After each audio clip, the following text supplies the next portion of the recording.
Welcome to a short reflection by Sebastian Mahfood on Canto 21 of Dante's Purgatorio.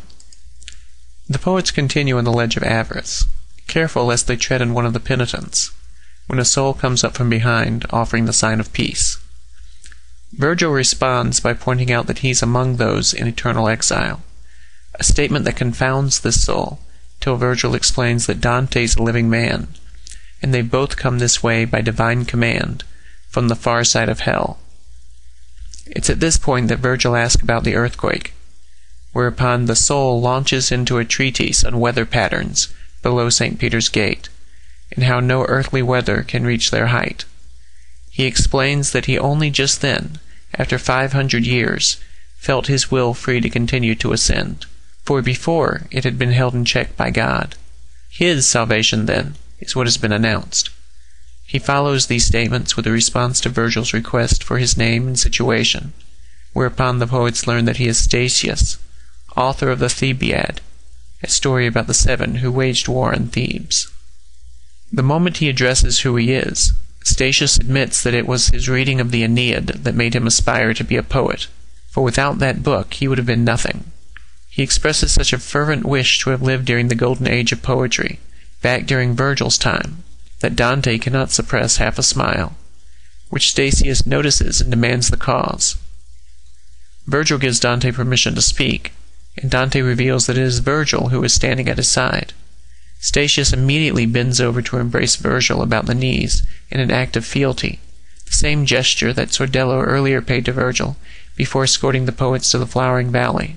But this time Virgil checks the action, and tells Statius the same thing that Pope Adrian had told Dante 2 cantos ago, that there is no call to bow, since all are equal in God's eyes. Statius at once understands Virgil's point, and says that so much love does he have for Virgil that it was impulse alone that dropped him to his knees. In all other things, though, Statius represents, Ciardi notes, the triumph of the purified soul, and he will remain with Dante for the next 12 cantos, as Dante continues his ascent to the Garden of Eden and crosses the rivers Lethe, which empties into Cocytus with all memory of the world's sin, and Unoi, which magnifies all the good.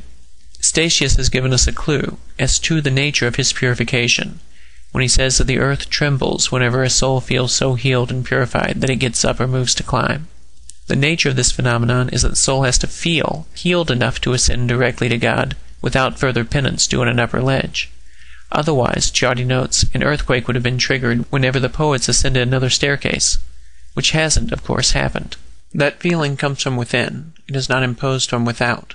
But, Statius adds, the will of the soul which wants to ascend has to first come into alignment with the will of God who keeps him cleft to the dust. Yes, the purgatorial souls are free of external restraints, as Ciardi points out, but Statius himself explains that before purgation the soul does wish to climb, but the will high justice sets against that wish, moves it to will pain as it once willed crime. This is further demonstration of the point made by St. Augustine, when he wrote, "My heart is restless, Lord, until it rests in Thee," and of John Paul II, who wrote, in Veritatis Splendor, that man's free obedience to God's law effectively implies that human reason and human will participate in God's wisdom and providence.